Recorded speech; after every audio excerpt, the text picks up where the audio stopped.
श्री हरिदास राधे राधे। दोस्तों, आज मैं आप लोगों के लिए लड्डू गोपाल जी की एक ऐसी सत्य घटना लेकर आई हूँ जिस घटना को सुनकर आपका दिल दहल जाएगा। एक ये ऐसी सत्य घटना है जिसे मुझे भेजा है सोनभद्र से मीनाक्षी जी ने। ये घटना है सोनभद्र के एक छोटे से गांव की, जहाँ पर मीनाक्षी, उनके हस्बैंड और उनकी बेटी और उनके 2 बेटे रहते थे। मीनाक्षी बताती है कि हमारा परिवार बहुत ही सुखी और संपन्न परिवार था। भले ही हम गांव में रहते थे, लेकिन हमारी दिनचर्या बहुत ही अच्छी थी। हम सुबह उठ के लड्डू गोपाल जी की पूजा सेवा किया करते थे, और सबसे ज़्यादा मेरी बेटी, बड़ी बेटी कविता, वो लड्डू गोपाल जी की पूजा सेवा हमेशा किया करती थी। मैं एक बार को भूल जाती थी उनको भोग लगाने के लिए, लेकिन मेरी बेटी कविता, वो कभी उनको भोग लगाना नहीं भूलती थी। यहाँ तक कि वो हमेशा मुझसे यही कहती थी कि माँ, लड्डू गोपाल जी को ठंडे पानी से मत नहलाया करो, वरना उनको बुखार आ जाएगा। तो मैं भी उनसे कहती, हमेशा उसे यही कहा करती थी कि बेटा, वो खुद प्रभु हैं, वो जगत के तारनहार हैं, उनको कभी कुछ नहीं हो सकता। लेकिन मेरी बेटी कविता हमेशा मुझसे यही कहा करती थी कि नहीं माँ, उनको भी बुखार आता है, उनको भी खांसी आती है, उनका भी सर दर्द होता है, तुम नहीं जानती, वो मुझसे बताते हैं। मैं सुन के उसकी ये बात बहुत हंसती। मैं और मेरी बेटी हमेशा, हम दोनों मिलके लड्डू गोपाल जी के भजन घंटों बैठ के किया करते थे। हमेशा पूजा पाठ भक्ति में हमारा घर परिवार था, बहुत ही सुखी जीवन था हमारा। इसी तरह से हमारा दिन बीत रहा था। उसके बाद हमारी बेटी 12th पास करके उसने बीए में एडमिशन लिया। तो जब उसने बीए में एडमिशन लिया तो लड्डू गोपाल जी कि मतलब वो पूजा सेवा बहुत किया करती थी, घर में रहती थी। तो जब स्कूल जाया करती थी, लेकिन जब वो अब घर में रहा करती थी, क्योंकि बीए से उसने प्राइवेट नाम लिखा लिया था अपना। बताती हैं कि वो उसने प्राइवेट नाम लिखा लिया था, तो फिर वो घर में रहती थी, सिर्फ उसको एग्ज़ाम देने जाना था। तो वो लड्डू गोपाल जी की अब तो और भी भक्ति सेवा किया करती थी।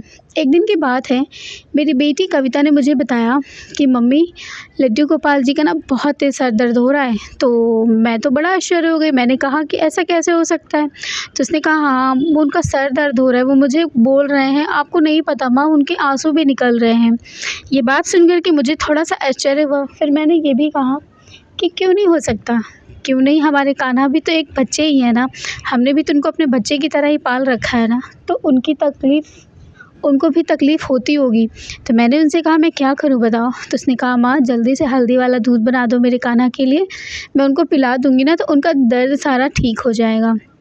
मैंने उनके लिए, लड्डू गोपाल जी के लिए, मैंने तुरंत दूध का भोग लगाया, उनको बनाया, उनको पिलाया। मेरी बेटी ने कहा कि माँ, अभी वो कह रहे हैं कि मुझे थोड़ी देर बाद भूख नहीं लगी है, अभी वो बाद में पिएंगे, सिर्फ उनके सर को दबाए। तो मेरी बेटी की आप लोग भक्ति नहीं जानते थे कि मेरी बेटी किस कदर भक्ति में डूब गई थी। कभी कभी उसकी भक्ति देख करके ना मुझे आश्चर्य होता था कि मैं तो उसकी भक्ति के आगे कुछ भी नहीं हूँ, मैं तो सिर्फ लड्डू गोपाल जी की सेवा पूजा करती हूँ। लेकिन मेरी बेटी तो दिल से उनको मानती है। क्या, क्यों ऐसा लगता था जैसे कि उनका और लड्डू गोपाल जी का, मेरी बेटी का जन्मों जन्म का नाता हो, जब वो उनकी पूजा भक्ति इस तरह से किया करती थी।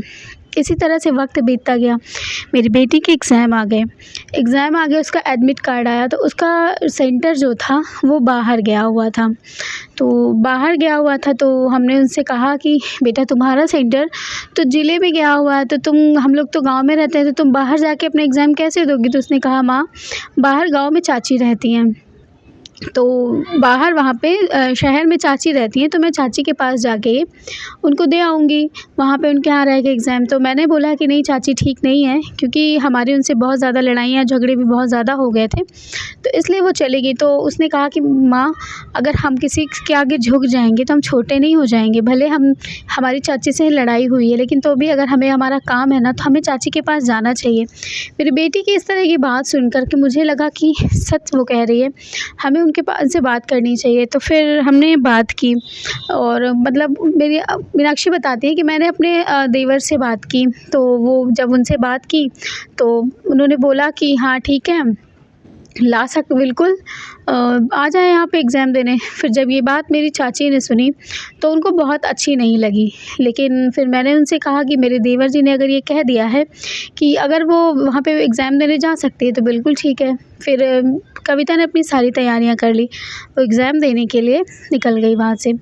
तो उसने सारी पैकिंग वैकिंग कर ली। फिर उसने मुझसे कहा कि मैं माँ लड्डू गोपाल जी को अपने साथ ले जाना चाहती हूँ। मैंने उसको रोका कि नहीं चाची का बर्ताव हमारे ठीक नहीं है, तो तुम लड्डू गोपाल जी को वहाँ मत ले जाओ। तो मैंने कहा उससे, लेकिन उसने नहीं माना, वो मुझसे ज़बरदस्ती ज़िद करने लगी। उसने कहा कि माँ अगर मैं एग्ज़ाम देने जाऊँगी तो मेरे साथ मेरे लड्डू गोपाल भी जाएंगे, अगर वो नहीं जाएंगे ना तो मैं भी एग्ज़ाम देने नहीं जाऊँगी। अब उसने ये ज़िद पकड़ के वो ज़िद पकड़ के बैठ गई थी। उसने कहा कि नहीं मैं लेकर जाऊँगी। फिर मैंने भी अंत में बोल ही दिया कि हाँ ठीक है ले जाओ, लेकिन उनका ध्यान रखना। उसने कहा माँ परेशान मत होइए, मैं वहाँ पर ध्यान रख लूँगी। तो इसी तरह से वो शहर पहुँच गई सोनभद्र में उसका एग्ज़ाम था। वो जब पहुँची तो उसको देख कर के चाची ने वही झूठी हँसी हँसी। चाची ने कहा कि आओ आओ, बहुत दिन के बाद आज काम पड़ा तो आ गई, वरना आज तुम्हारे तो दर्शन भी नहीं होते। तो कविता कहती है कि कोई बात नहीं चाची, जब काम पड़ता है तभी इंसान आता है, अगर हम ऐसे आपके घर आएंगे तो आपको भी नहीं अच्छा लगेगा। मीनाक्षी बताती है कि मेरी बेटी इतनी सरल स्वभाव की थी, इतनी अच्छी थी, अगर उसको कोई दो थप्पड़ मार भी देता था ना तो पलटकर उसको कभी कुछ नहीं कहती थी। वो कहती थी कि शायद मेरी गलती होगी तभी वो मुझे मारते हैं, ऐसे नहीं। मतलब बताती है मीनाक्षी कि मेरी बेटी इतनी अच्छी थी, मैं उसको कैसे समझाऊं कि ये दुनिया, मतलब ऐसा था कि जैसे वो इस दुनिया की है ही नहीं। वो इतनी अच्छी थी, उसको कभी कोई कुछ भी कह देता था ना तो वो पलटकर उस चीज़ का जवाब नहीं दिया करती थी। वो बचपन से ही ऐसी थी। तो वो कान्हा जी को मतलब वहाँ पे गई, उसने चाची से कहा कि चाची मैं कान्हा जी को अपने यहाँ पे रखना चाहती हूँ। तो जब चाची ने मतलब कान्हा जी को रखने के लिए कह दिया कि जाके वहीं मंदिर में रख दो, तो रख दिया उन्होंने। फिर उसके बाद सुबह हुआ, वो एग्ज़ाम के लिए अपने सुबह सुबह निकल गई। उसने बोला कि चाची लड्डू गोपाल जी को मैं सुबह स्नान करा के भोग तो लगा दे रही हूँ, लेकिन आप उन्हें दोपहर में खाना खिला दीजिएगा क्योंकि मुझे आने में टाइम हो जाएगा। तो उन्होंने बोला कि ठीक है, हाँ मैं खिला दूँगी। उन्होंने बोल तो दिया था। उसके बाद वो एग्ज़ाम देने गई। एग्ज़ाम में उसने अच्छे से एग्ज़ाम दिया। एग्ज़ाम देने के बाद वो घर वापस आई। घर वापस आने के बाद फिर लड्डू गोपाल जी को उसने भोग लगाया। उससे पूछा कि क्या आपने खाना खाया? ना जाने क्यों उसको ये एहसास हो गया कि चाची ने खाना नहीं खिलाया। उसने पहले चाची से पूछा, चाची आपने लड्डू गोपाल जी को खाना खिलाया? चाची ने बोला हाँ खिला दिया तुम्हारे लड्डू गोपाल को खाना। तो जब कविता पूछती हैं कि क्या कान्हा तुमने खाना खाया? तो वो कहते हैं नहीं। उसने तुरंत कह दिया कि चाची आप झूठ बोल रही हो ना, आपने मेरे लल्ला को खाना नहीं खिलाया ना। तो ये बात सुन कर के थोड़ा-सा बहुत ज़्यादा आश्चर्य हुआ उनकी चाची को। उन्होंने कहा कि मतलब लड्डू गोपाल को कैसे पता चल गया इसको कि मैंने खाना नहीं खिलाया? और हाँ, सच में मैंने खाया, मैं तो टीवी देखने में इतना ज़्यादा व्यस्त हो गई थी, मैंने छोड़ा ही नहीं। कैसे मतलब ये? उसने फिर चाची ने कहा अरे हाँ, वो मैं भूल गई थी, मुझे थोड़ा-सा काम था, तो मैं इसीलिए नहीं खिला पाई। ठीक है, तो उनकी चाची ने बता भी दिया बाद में कि हाँ, मैंने नहीं खिलाया, मैं भूल गई। तो उसने कहा कोई बात नहीं चाची, अगर आपने नहीं खिलाया तो अब मैं खिला देती हूँ। तो वो लड्डू गोपाल जी को उन्होंने खाना अपना मतलब भोग वोग लगाया, सब कुछ किया। उसके बाद उन्होंने दोपहर में सुला दिया। फिर वो अपनी पढ़ाई करने के लिए चली गई। उसके बाद पढ़ाई करने के लिए वो चली गई तो शाम का टाइम था। वो लड्डू गोपाल जी को शाम का भी भोग लगाती थी, मतलब वो आठों पहर का भोग वो लड्डू गोपाल जी को ज़रूर लगाया करती थी। इसी तरह से दिन बीत रहे थे। तो 3 दिन 4 दिन बीत गए। बीए के एग्ज़ाम्स अभी ख़त्म होने में 15 दिन बचे हुए थे। तो कविता को उनके घर में महीने भर रहना था। तो क्या हुआ, लड्डू गोपाल जी को वो लेकर के वहाँ पर जब रह ही रही थी तो ये चीज़ अब उनकी चाची को बिल्कुल पसंद नहीं आ रही थी, क्योंकि वो जब घर में रहती तो ठीक है, लगातार एग्ज़ाम्स नहीं थे, रुक रुक के थे, तो बोलती थी कि चाची आज मैं जा रही हूँ तो आप ज़रूर खिला दीजिएगा, आप उस दिन भूल गई थी, आज आप मत भूलिएगा।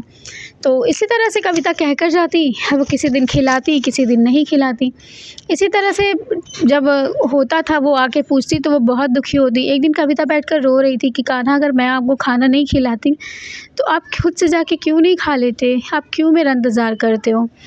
लेकिन वो कहते हैं ना कि वो उसका मन नहीं मानता था। वो फिर वो जाती थी, वो खुद खाती थी और उनको भी लाके खिलाया दिया करती थी। इसी तरह से वक्त उनका बीत रहा था। एक दिन की बात है, चाची सुबह से ही बहुत गुस्सा थी क्योंकि उनके घर में कोई प्रॉब्लम हो गई थी, तो वो बहुत ज़्यादा गुस्सा थी। फिर उसी बीच में उसका एग्ज़ाम चल रहा था, तो उसने कहा कि आज मेरा एग्ज़ाम सेकंड मीटिंग होने वाला है चाची, तो मैं सुबह का भोग लगा दूँ लेकिन आप शाम का भोग ज़रूर लगा दीजिएगा, ठीक है? उन्होंने बोला ठीक है, तो उन्होंने बोल भी दिया हाँ ठीक है लगा दूँगी। उसके बाद वो बहुत ज़्यादा गुस्सा में थी, पता नहीं किस बात पे वो बहुत ज़्यादा गुस्सा थी। तो उन्होंने क्या किया, वो लड्डू गोपाल जी को भी उन्होंने भोग नहीं लगाया। इसी तरह से बीत गया शाम। वो शाम को घर आई। घर आने के बाद उसके तो कविता बताती है मीनाक्षी कि मेरी बेटी के तो प्राण जैसे सूख गए। उसने देखा कि मंदिर में लड्डू गोपाल जी तो थे ही नहीं। अब वो बहुत ज़्यादा परेशान हो गई, बहुत ज़्यादा परेशान हो गई, क्योंकि लड्डू गोपाल जी नहीं थे, क्योंकि लड्डू गोपाल जी में उसके प्राण बसते थे। तो बस वो बहुत ज़्यादा परेशान हो के वो पूछने लगी कि चाची मेरे लड्डू गोपाल जी कहाँ गए? लड्डू गोपाल जी कहाँ गए?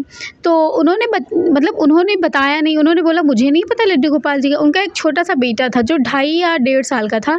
तो उन्होंने बोला कि वो बताएँ क्या हुआ था?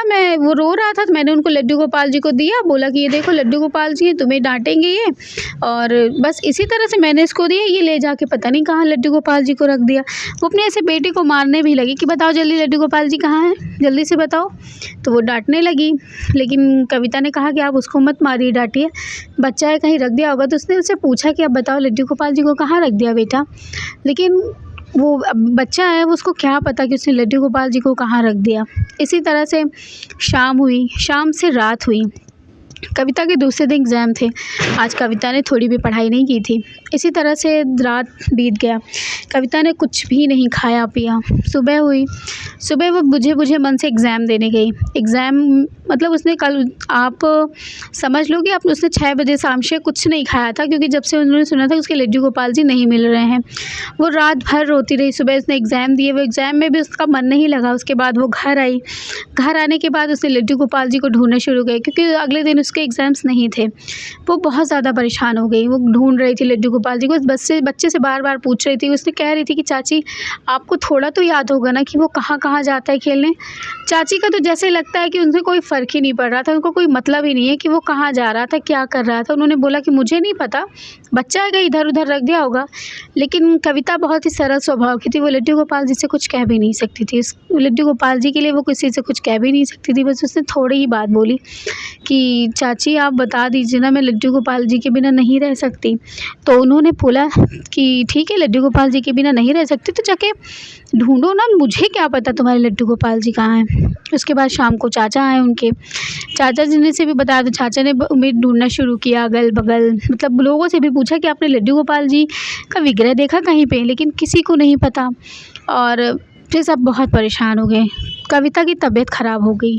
वो बीमार हो गई तो अब बहुत ज़्यादा बीमार हो गई। फिर उसके घर में फ़ोन किया गया। फ़ोन करने के बाद मीनाक्षी कहती हैं कि जब मेरे पास फ़ोन आया कि उन लोगों ने ये नहीं बताया कि लड्डू गोपाल जी, उन्होंने बोला कि कविता बीमार पड़ गई है। तो फिर मैं और मेरे हस्बैंड हम दोनों पहुँचे उसके पास।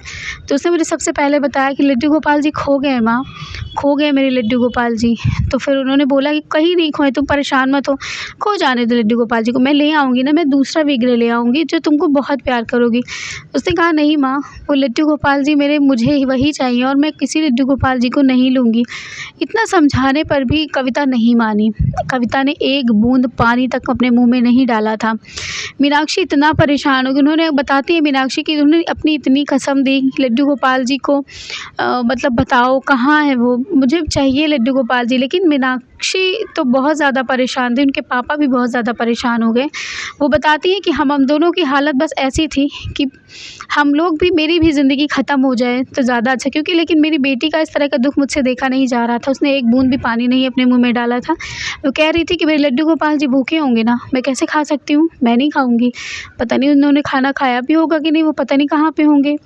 इस तरह की बातें वो हमेशा किया करती थी। वो हमेशा कहती कि मुझे पता है कि वो बहुत दुखी हैं, वो कहीं पे हैं, मुझे बहुत दुखी, मतलब वो इस तरह की बातें हमेशा किया कर रही थी। उसको समझ में नहीं आ रहा था। डॉक्टर के पास ले गए। डॉक्टर ने उनको मतलब बहुत ज़्यादा बोला कि नहीं, ये अगर ये कुछ खाएँगे पिएँगे नहीं तो हम क्या ही कर सकते हैं। तो उन्होंने मतलब बोला कि अगर ये शाम तक अगर इनकी स्थिति नहीं ठीक होती है तो हमें इसे आईसीयू में मतलब एडमिट करवाना पड़ेगा। कविता की हालत दिन पे दिन और बिगड़ती जा रही थी। वो बहुत ज़्यादा बीमार हो गई थी। उसके प्लेटलेट्स घटते ही जा रहे थे। मीनाक्षी बताती हैं कि मेरी बेटी की प्लेटलेट्स अब 7,000 पहुँचे थे। उसकी तबीयत में पता नहीं ऐसा क्या हो गया था। वो कुछ ना बोलती थी ना वो कुछ, बस उसकी आँखों में आँसू थे और वो बंद आँखों से भी उसके आँसू बह रहे थे। ना जाने उसके साथ क्या हो रहा था। मैं तो बहुत ज़्यादा परेशान थी। बस मुझे लग रहा था कि हे प्रभु, मैं खुद अपने आप को ख़त्म कर लूँ, ये ज़्यादा अच्छा है। क्योंकि मैं अपनी बेटी का दुःख नहीं देख पाती। मेरे हस्बैंड भी बहुत ज़्यादा परेशान थे, वो भी रो रहे थे। और यहाँ तक कि हम लोग बहुत ज़्यादा परेशान थे। हमारी देवरानी जो उनकी चाची थी, वो सब लोग हम लोग वहीं पे हॉस्पिटल में ही थे। तभी मेरे देवर जी आए, उन्होंने बोला मुझसे कि भाभी आप परेशान मत हो, मैं जा रहा हूँ। अगर मुझे लड्डू गोपाल जी को, मैं दूसरे लड्डू गोपाल जी को मैं लेने जा रहा हूँ, मैं उसको बता दूँगा ना कि तुम्हारे लड्डू गोपाल जी मिल गए हैं। तो उनकी जो उन्होंने बोला कि हाँ ठीक है, तुम जाओ। जाने के बाद वो घर गए। घर जैसे वो घर गए तो वहाँ पे कूड़े वाला आया हुआ था। तो जो कूड़े वाला आया था, उन्होंने बोला कि साहब कचरा है? तो उन्होंने बोला नहीं। कचरे से उनको याद आया, उनके चाचा जी को, कि आप ये बताइए, आप यहाँ से 2 दिन पहले आप यहाँ से कोई कचरा लेकर गए क्या, जहाँ से कोई पीतल की ऐसी मूर्ति रही हो? तो उस कूड़े वाले ने याद किया, उसने बोला हाँ, हाँ, कचरा मैं लेकर नहीं गया। आपकी भैया जो धर्मपत्नी जी हैं ना आंटी जी, उन्होंने ही वो ही लेकर आई थी। उन्होंने उसको देखा, उन्होंने उसके बाद उनको फेंक दिया उठा कर के। फेंक दिया उठा के, उसके बाद वो बहुत ज़्यादा मतलब खुश हो गई, उन्होंने फेंक दिया। मैंने सोचा कि हो सकता है ये कोई कचरे वाली चीज़ें हों, इसलिए मैं उसको उठाया और लेकर के अपने पास रखा हूँ। हाँ, मैंने उनको अभी बेचा नहीं है, क्योंकि उसको मैंने रखा हुआ है कि थोड़ा और सामान इकट्ठा कर लूँ तो मैं बेचूँ। जानते ही हैं आप, गरीब इंसान हूँ मैं, तो अब इसके लिए थोड़ा बहुत तो करना ही पड़ता है। वो तुरंत इस चीज़ को सुन कर के, उनके दिमाग में इतना ज़्यादा गुस्सा भर गया अपनी पत्नी के लिए। उन्होंने तुरंत कहा कि लड्डू गोपाल जी कहाँ हैं? तुम्हारे पास हैं? तो उन्होंने बोला हाँ, मैं रखा हूँ लड्डू गोपाल जी को, चलिए मैं आपको दिखाता हूँ। तो वो उनके साथ गए, वो लड्डू गोपाल जी को वहाँ से लिया। उसके बाद वो इतने ज़्यादा गुस्से में थे, उन्होंने कहा कि आज मैं मेरी बीवी इस तरह की है ये तो मैं जानता था, लेकिन वो इतना ज़्यादा गिर जाएगी ये मैं नहीं जानता था। उसके बाद वो वहाँ से लेकर के आए। वो बोले कि मैं अब हॉस्पिटल चलूँगा और लेकर के और दिखाऊँगा उसको, तो वो खुश हो जाएगी। वो बस कहते हैं कि वो मीनाक्षी बताती है कि वो वहाँ से चले ही थे। हॉस्पिटल आने में थोड़ा-सा वक़्त लगता है, 45 मिनट का रास्ता है वहाँ से। तो वो हॉस्पिटल आ ही रहे थे, तभी मेरी बेटी की हालत बहुत ज़्यादा ख़राब हो गई, बहुत ज़्यादा। डॉक्टर ने कहा कि इनको क्या हुआ है, ये हम खुद नहीं समझ पा रहे हैं। कि इनको ऐसा क्या किया जाए जो ये ठीक हो जाएँ। अब वो बहुत ज़्यादा परेशान हो गई थी सुन कर के। उधर उन्होंने फ़ोन किया तो उधर ट्रैफ़िक इतना ज़्यादा होने की वजह से उनके जो चाचा जी थे वो फ़ोन भी नहीं उठा रहे थे। वो बहुत ज़्यादा परेशान हो गई। वो फिर उसके बाद उनके मतलब डॉक्टर ने कहा कि आप अंदर आ जाइए, इनकी हार्ट बीट बहुत ही कम हो गई है, मुझे नहीं लगता कि अब ये बच पाएँगी। मीनाक्षी कहती है कि इतना सुन कर के मैं वहीं पे ज़मीन पर गिर पड़ी। मैं बहुत ज़ोर-ज़ोर से रोने लगी। मैंने हाथ जोड़ के कहा कि लड्डू गोपाल जी आप कहाँ हैं? अगर आप नहीं आएँगे, मेरी बेटी का क्या हाल होगा? मैं बहुत ज़्यादा परेशान हो गई हूँ, मैं बहुत ज़्यादा, अब आप आ जाइए। तो बस इतना ही वो कही जा रही थी, वो रोए जा रही थी। उनकी हिम्मत नहीं हो रही थी कि वो एक पैर पे अपने चल भी सकें, उनका हाथ-पैर काँप रहा था। मीनाक्षी कहती मेरी हालत बहुत ज़्यादा ख़राब थी। अब मैं बहुत ज़्यादा परेशान हो गई थी। मुझे कुछ समझ में नहीं आ रहा था, मुझे लग रहा था कि भगवान जी मुझे ही उठा लें। वो कहती हैं कि कविता की हालत मुझसे अब देखी नहीं जा रही थी। डॉक्टर बार-बार आके कह रहे थे कि उनकी हालत बहुत ही ज़्यादा नाज़ुक हो गई है, हम उन्हें बहुत ही मुश्किल से बचा पाएँगे। वो इतना ही कह रही थी। उसके बाद हम लोग बस बैठे ही थे कि डॉक्टर आए और डॉक्टर ने कहा कि आपकी बेटी की हालत बहुत ज़्यादा ख़राब हो गई है, आप चलिए उनसे मिल लीजिए। फिर जब हम गए तो मेरी बेटी वहाँ पे ज़ोर-ज़ोर से बस कही जा रही थी, माँ मैं जा रही हूँ लड्डू गोपाल जी के पास, माँ मैं जा रही हूँ उनके पास, इतना ही वो कह रही थी। उसके बाद मैं उससे कह रही थी कुछ नहीं होगा बेटा, कुछ नहीं होगा, बस तुम रुको, मैं लड्डू गोपाल जी आ गए हैं। मैंने उसे झूठा ही दिलासा दिया, लड्डू गोपाल जी आ गए। उसने कहा कि नहीं माँ, अब मैं इस दुनिया में नहीं रह पाऊँगी, क्योंकि मेरे लड्डू गोपाल जी मुझसे दूर चले गए हैं, वो मुझसे गुस्सा होके चले गए हैं। शायद मैं उनको खाना नहीं खिलाती थी ना, इसी वजह से वो मुझसे बहुत दूर चले गए हैं, इसीलिए वो मुझे मिल नहीं रहे हैं। अब मैं भी उन्हीं के पास जा रही हूँ, उनको ढूँढने जा रही हूँ माँ। मीनाक्षी कहती है कि इस तरह की उसकी बातें सुन के ना मेरी हालत एकदम ख़राब हो गई थी। मैं वहीं आईसीयू में मैं बैठ के मैं वहीं रोने लगी ज़ोर-ज़ोर से। उसके बाद देखते ही देखते मेरी आँखों के सामने ही मेरी बेटी ने, मेरी कविता ने अपना दम तोड़ दिया। मैं उसके पापा उसकी ये हालात देख के इतना रो रहे थे कि मैं आपको बता नहीं सकती। मीनाक्षी कहती हैं कि मेरी हालत बहुत ही बुरी हो गई थी। अपनी आँखों के सामने अपनी बच्ची जो इतनी बड़ी हो गई है, जिसको हमने पाल-पोस कर इतना बड़ा किया है, उसको मरते देखा। कैसे हम बर्दाश्त कर सकते थे? एक माँ कैसा बर्दाश्त कर सकती है कि उसकी बेटी उसकी आँखों के सामने अपना दम तोड़ दे। मीनाक्षी कहती है कि उसके बाद उसके चाचा जी आए लड्डू गोपाल जी को लेकर के। वो लड्डू गोपाल जी को देखे देख कर के वो रोने लगी, बहुत रोने लगी कि आपने उसको अपने पास बुला लिया, आप ठीक हो गए, आप मिल गए। आखिर मेरी बेटी तो मुझसे छोड़ के चली गई ना, इस दुनिया से छोड़ के वो चली गई ना, अब आप यहाँ क्यों आए थे? चले जाएँ आप भी यहाँ से। कहते हैं कि बहुत ही ज़्यादा वो मतलब लड्डू गोपाल जी को, मीनाक्षी कहती है कि मैंने लड्डू गोपाल जी को बहुत कुछ कहा जो कि मुझे नहीं कहना चाहिए। कहते हैं कि जो विधि का विधान होता है, जो लिखा होता है वो तो होके ही रहता है। शायद मेरी बेटी की ज़िंदगी यहीं तक लिखी थी। शायद वो लड्डू गोपाल जी में सचमुच लीन हो गई। शायद वो लड्डू गोपाल जी को आज भी ढूँढ रही होगी या वो उसको मिल गए होंगे। फिर बताती है कविता कि जब उस मतलब मेरी बेटी कविता को जब ले जाया जा रहा था ना, तो मैंने लड्डू गोपाल जी को उनके उस मतलब कहते हैं कि मैं बता नहीं सकती ये बात आपको, लेकिन हाँ, मैंने लड्डू गोपाल जी को उनके ऊपर रख दिया था, अपनी बेटी के ऊपर, कि वो जहाँ भी जाए ना, वो मेरी बेटी के साथ चले जाएँ। अब मैं उनको अपने पास नहीं रख सकती। तो कहते हैं कि वो उनकी मीनाक्षी बताती हैं कि जब मैं अपनी बेटी को अपने से दूर कर रही थी ना, तो मैं लड्डू गोपाल जी को भी अब दे दिया था। मैंने सोच लिया था कि मैं जब इनको देखूँगी ना, मुझे मेरी बेटी की याद आएगी, मैं इनको नहीं रख सकती। उसके बाद वो बताती हैं कि लड्डू गोपाल जी कहाँ गए, क्या हुआ उनका, वो तो नहीं जानती, क्योंकि उन्होंने घर से उनकी बेटी के साथ ही लड्डू गोपाल जी को भेज दिया था। ये घटना जब उन्होंने लिख कर भेजी थी ना, तो वो मतलब ऐसे रोने वाली इमोजीज़ मेरे पास भेज रही थी कि मैं बहुत ही ज़्यादा दुखी हूँ इस चीज़ को लेकर।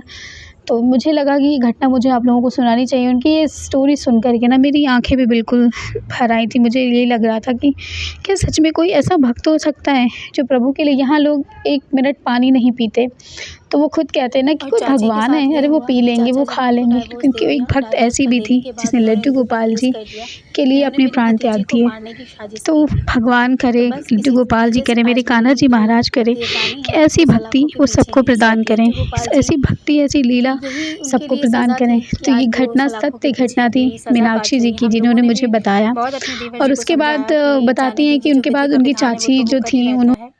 जो भी किया उन्होंने वो उनका फल है। उन्होंने बोला नहीं, मेरी भतीजी की जान इन्होंने ही ली। आज इन्होंने लड्डू गोपाल जी को उस कूड़ेदान में नहीं डाला होता, तो आज मेरी भतीजी ज़िंदा होती। वो यहाँ पढ़ाई के लिए तो आई थी। कविता इतनी अच्छी थी कि मीनाक्षी जी कहती है कि मैं आपको बता नहीं सकती। वो पलट कर किसी को जवाब भी नहीं देती, लेकिन उसके साथ आज ऐसा हुआ। वो अपनी सज़ा भोग रही हैं। उसके बाद मैंने उनके बच्चे को, जो उनका बच्चा 1 डेढ़ साल का था, मैं उसको ले आई। मैंने उसको अपने बच्चे की तरह मैं पाल रही हूँ, आज भी वो मेरे साथ रहता है। मेरे हस्बैंड और मेरे देवर जो हैं वो दोनों, मतलब मेरे हस्बैंड भी उनको यहाँ पे मतलब अपने साथ अपने काम में लगा लिया है, और उनके बच्चे को मैं सँभाल रही हूँ। शायद उनकी करनी का यही फल था, जो लड्डू गोपाल जी ने शायद उन्हें दे दिया। क्या है क्या नहीं ये मैं तो नहीं जानती, लेकिन मैं सच में जानती हूँ कि अगर उनमें शक्ति नहीं होती ना, तो शायद आज मेरी बेटी इतनी बीमार नहीं होती सिर्फ़ उनके लिए। मैं लड्डू गोपाल जी को आज भी मानती हूँ बहुत, लेकिन मैं आपको बता दूँ कि मैं उनकी सेवा पूजा नहीं करती। मैं मानती उनको बहुत दिल से हूँ। मैंने उनसे जो भी माँगा आज तक उन्होंने मुझे सब कुछ दिया है, सिवाय मेरी बेटी के। मैं आज भी उनको यही कहूँगी, मेरी बेटी को उन्होंने मुझसे ले लिया, क्योंकि वो शायद मुझसे ज़्यादा मेरी बेटी से वो प्यार करते थे, इसलिए उन्होंने उसे अपने पास बुला लिया। तो मीनाक्षी जी की ये घटना थी, तो आप लोगों को कैसी लगी मुझे ज़रूर बताइएगा, कमेंट कर दीजिएगा अच्छी लगी तो। और मिलूँगी फिर से नेक्स्ट वीडियो में लड्डू गोपाल जी की अच्छी कहानी, लड्डू गोपाल जी के चमत्कारों के साथ। तब तक के लिए राधे राधे, जय श्री कृष्ण, श्री हरिदास, बाय बाय।